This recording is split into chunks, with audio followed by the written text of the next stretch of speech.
Hi, y'all. I first want to give an honor to God, who is the head of my life, who is the reason I'm even existing and standing before you today. I'm grateful. It's a beautiful Sunday, and I feel so real good. I feel really good in my spirit right now, and I just wanted to get on here and tell you guys what's kind of been going on. I've been given some situations, and with these situations, I've been given people and characteristics that I'm not normally used to dealing with. And so the situations that's been given to me, I get it, I understand it. But for some reason, y'all, I think first of all, let me break it down to you. I'm a very positive person. I don't like negativity. I want to be Mrs. Fix-It. I want to try and get down to the bottom of the problem, the issue, and let's squash it and let's move on. But I think that I've been getting negativity here and negativity on the left, negativity on the right. And I guess, you know how you get binoculars, y'all. And I'm telling y'all this just because to let y'all know that I haven't made it. It's a working process every day. But when I do fall, I do get back up. And I do ask God to forgive me. And I do keep pressing forward. And I don't waddle in the mess. I think a lot of our problems will sit and we know that we've done something wrong, and instead of just getting up, dusting yourself off, saying, God, I'm so sorry. I'm sorry that I acted like this, or this went this direction. It was never my intention, but it ended up that way. So now help me so that I do not go back to that again, so that I do not act like that again, so that I can move forward and press toward the mark, which is the goal, which is where he needs for me to be. So I think that I've heard stuff on this side, and it's kind of like having your binoculars. You know how you get a set of new binoculars and they're not focused in correctly? So the whole time, I think I had my binoculars and they were in focus, but for some reason they got out of focus, and so it was kind of blurry. So I'm sitting there and I'm looking and I'm trying to adjust, but I'm catching stuff from this side, So then I take my eyes off the focus and I start looking to the right, and then I start looking to the left, and then I'm just sitting here thinking, and then I start giving in to this and giving in to that, and then to realize I just kind of stopped and was like, wow, okay, I've lost my focus. Let me get this binoculars. Forget what you're trying to say. Let me get back in focus, because when I know I'm in focus on God, then he will take care of all of my problems and issues around me. So I no longer will have to complain. And y'all, I guess I was complaining about my situation that was given to me. Instead of complaining, I should have been praising. And instead of complaining, I should have been praying.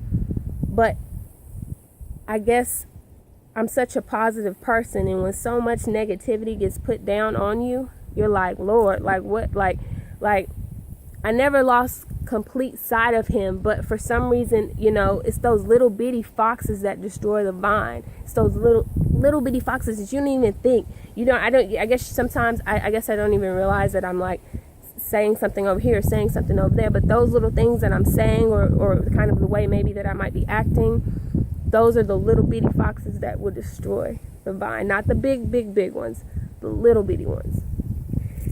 So I'm here to say I have been on a little bit of a complaining trip, but instead of complaining, I should have been praising and thanking God that I have a nice vehicle to drive to get me to point A to point B, that I'm not on the streets underneath a bridge somewhere, that I have a house, that I have people that love me, that I have a relationship with him, that I know who he is, that he covers me, that Lord's given me angels. I mean, and when I've sit and thought back, y'all, over these past couple days, over the goodness that he has like done for me, the joy that I have because of the things he's just done for me, and he didn't have to do it. Like he sent his only son for us, y'all, who died. He died for me. He died for you. He died for every time that I had an attitude. He died for it. Jesus died for it when my heart was just so messed up and broken and my heart was just black. He died for it. When my attitude was messed up, he died for it. When I was confused in my mind, I didn't understand, he died for it. He gave me mercy. He gave me grace. All the times that I was out and about when I was in the world and I was at a party and shots were fired and I didn't get hurt, knowing he saved me, like, just out of all the situations that I could have been in, situations that I was in that I didn't even know I was in. He saved me. He died for that. He died for me, little old me. He thought enough to save me. So now I'm trying to live. I'm not trying to live no longer in a dead world, because I was once upon a time in the world, and I was living in a dead world, and I was living for death, not for life. But until my light switch got flicked on and light got directed, and I saw the world for what it really was, I'm good. He's the reason why I'm here. He thought enough to save me and to give me a purpose. He made me on purpose for a purpose, just like he made you on purpose for a purpose. You just have to follow and do his will, and you'll be okay. All you gotta do, sometimes you have to encourage yourself, and sometimes you need the people around you to encourage you, and sometimes I need a helping hand. Sometimes sometimes I put on a front like I'm just so very, very strong, and sometimes I'm weak, and sometimes I fall. But the point that I'm trying to say, y'all, is I get back up. And now that I know what I know he has a purpose for me. I know, I'm not 100% sure what it is, but I know he's got me, and he's got me covered. And I'm just blessed to be here. And I just wanted to get on here and tell y'all that I have not made it yet, but the goal is to be helpers one to another. The goal is to lift you up. The goal is to encourage you. And I want to just ask you, if you love Jesus, then what are you doing for him? What are you doing for Jesus? Are you talking to him? Are you saying, oh Lord, I love you, but you're going to church and you just going to church because it's tradition, because your family goes to church? That's how you've always done it. That's how you've always went to church, because your mama told you, grandma told you, go to church. But your heart is far from him, and you're not even in church. You're just doing it because it's a thing to do. Are you inviting someone to come to church with you? Say, hey, come to church with me.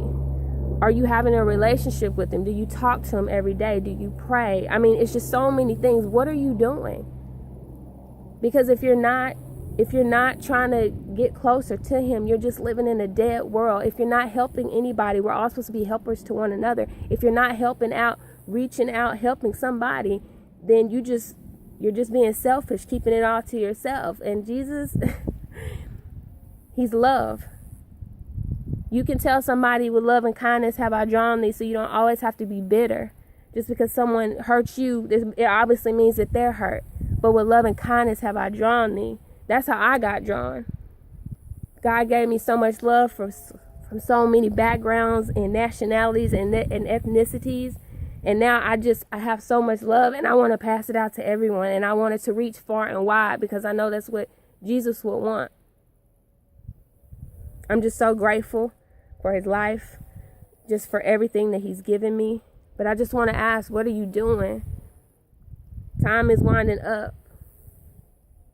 But what are you doing? You can do so much. I was once a soldier in a dead world, but now I'm a soldier in the right world, in the world of life, Jesus. So I just want y'all to just think about it. Again, this is not for fame. This is not for none of that. This is not for 50 million likes. I don't care about none of that. All I care about is one person, reaching one person, and that one person can reach another person. That's all I care about. And at the end of the day, y'all, I want God to look down on me and be like, that is my child right there. Like a proud father or a proud mother. Oh, that's my baby right there. And I can't wait to take her out of here when it's all said and done. That's what I want. That's my goal. To have him so proud of me that he don't even know what to do. But he can't wait to bring me home. And I can't wait to go with him.